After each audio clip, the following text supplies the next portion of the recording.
สบายดีพี่น้องสบายดีตอนเช้ามันนี่ก็อีกเช้ามื้อนึงพี่น้องเลยมาเอาอันนั้นมาเอาตั้งให้อ้ายประเทศตั้งให้ตั้งหนัง2 หน่วยพี่น้องประเทศทางวานประเทศให้แล้วแต่วานนี่ยังบ่ได้มาเอาวันนี้มาเอาตั้งโดยว่าอยู่ห้องพี่น้องพอได้หนังเนาะมันยังหากตื่นนอนมาสำหรับมาปลุกเอาพี่น้องเลยทีมงานเนาะเขากำลังก่อสร้างพี่น้องนี่เนาะพี่น้องตั้งนี่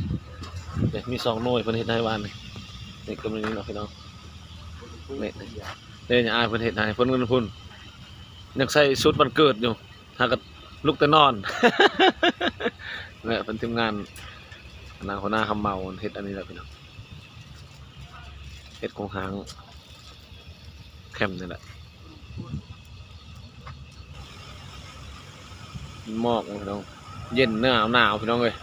หนาวเย็นไปจ้อยวันยังใส่กันนะเสื้อกันหนาว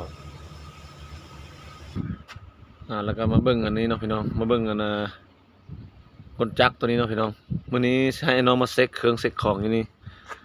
เนาะกาเกมที่เอาคันนี้ออกไปเฮ็ดเวกพี่น้องเลยเพราะว่ามันเป็นจักแก้เครื่องเลยพี่น้องมื้อนี้ให้น้องมาเซ็กมื้อนี้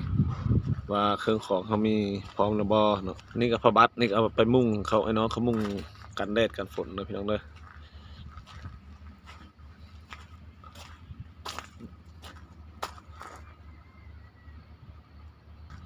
นี่กำลังนี่ยังอยู่ในกำลังการ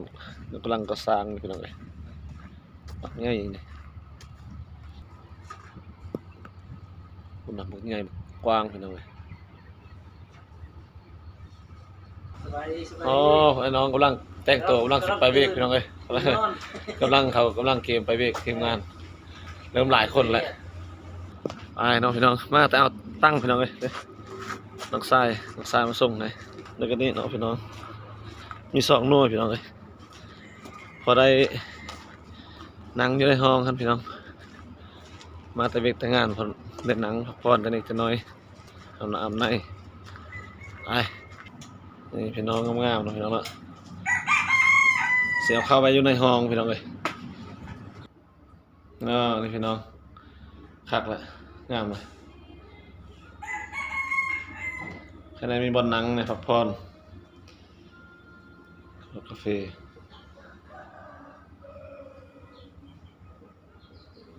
โอ้นี่พี่น้องไอ้น้องคนใดได้3 ตกกับมันยังโตมันยังกระไนวะกระไนกระนกเป็นตัวนึงนี่แล้วน้องดังไฟมันเสียกินแล้วกัน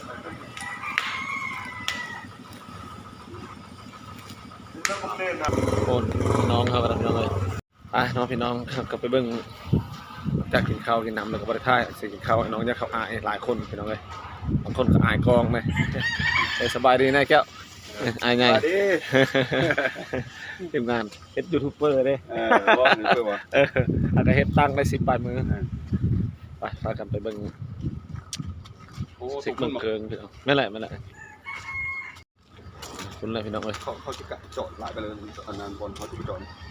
มันมีอยู่หั่นละ6 หูแล้วอยู่นี่นั่นว่าเราเลิกอันนั้นจังเลิกหั่นน่ะมีหู302 หู280 หูนึง270 หูนึงแล้วก็หู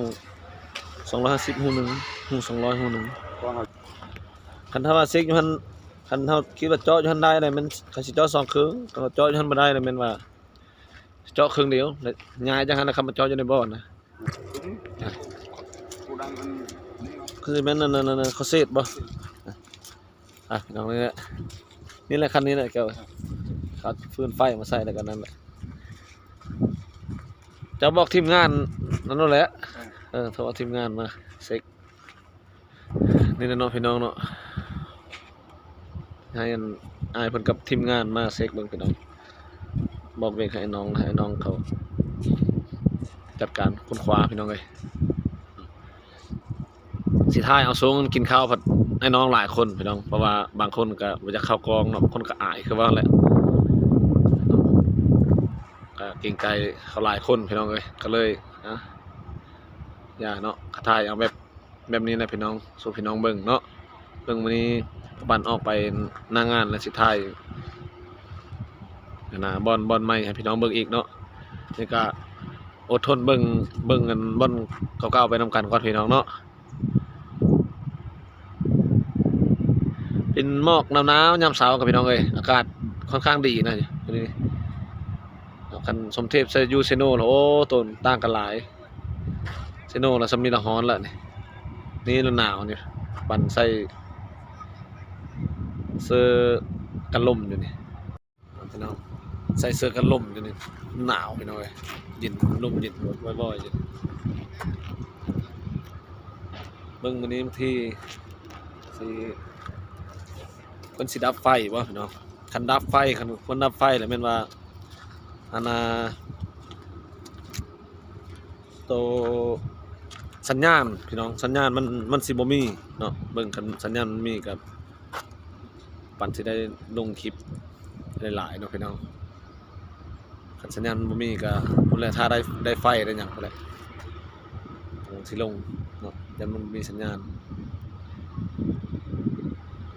ว่าเพิ่นแจ้งเมื่อวานนี่ว่าสิดับไฟหมดมื้อเลยมื้อนี้นะเริ่มแต่ 7:00 นไปซั่นนะพี่น้อง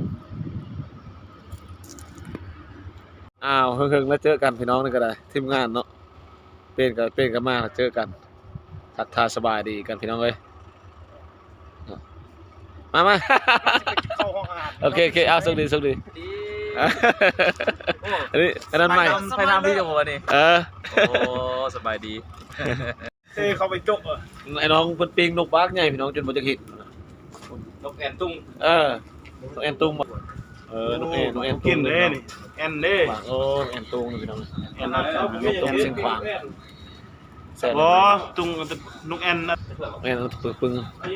นี่พี่น้อง กูจับให้ทิ้งไปนี่ว่าใส่จานใส่มาได้นะ ไอ้น้องทีมงานเขากำลัง ดอกมาใส่เลยสิ พากินข้าวเต้นเลย เอาลงมาห่อเลย โอ้อยู่แค่ทางอ่ะซาๆอยู่ทางแม่นแล้ว ต้มไม้ต่อ อยู่เท่าทางยังมีไม่ ก็เบิ่งธรรมศาสตร์ตอนน้องพี่น้องเนาะเพราะมีอย่างหลายพี่น้องเบิ่งธรรมศาสตร์เป็นมื้อนี่นะพี่น้องเว้ยเบิ่งตันออกเวกกัน ออกไปเวกภาคสนามกันพาไปเบิ่งบอลใหม่ๆในน้องพี่น้องเนาะพาเบื่อเผาหน้ากันพี่น้องเด้อ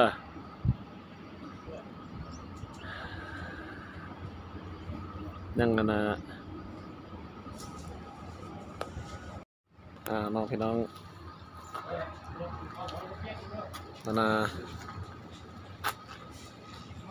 นาเวกประปั่นนี่ก็ตื่นแต่เช้าพี่น้องแต่4 โมงครึ่งพี่น้อง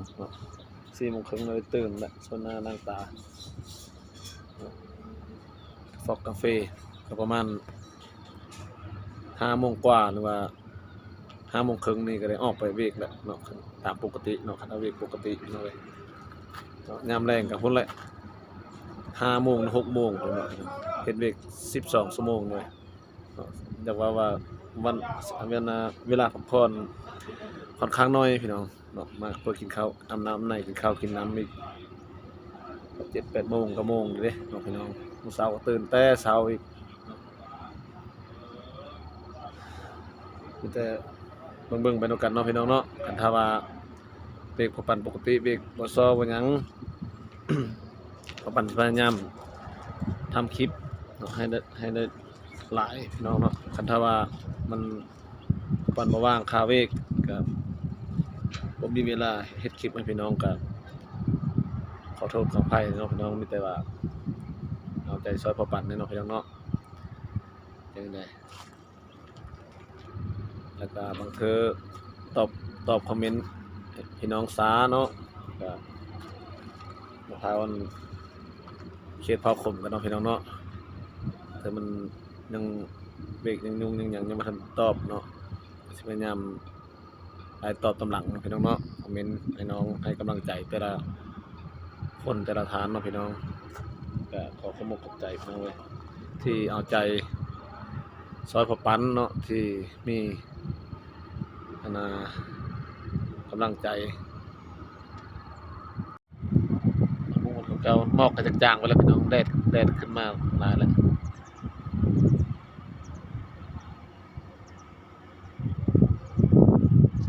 เขานะพี่น้องชาวบ้านนะพี่คลิปนี้ก็ผมมีอย่างหลายเนาะพี่น้องมีแต่ว่าพาพี่น้องเบิ่งบรรยากาศแบบรวมๆไปเนาะก็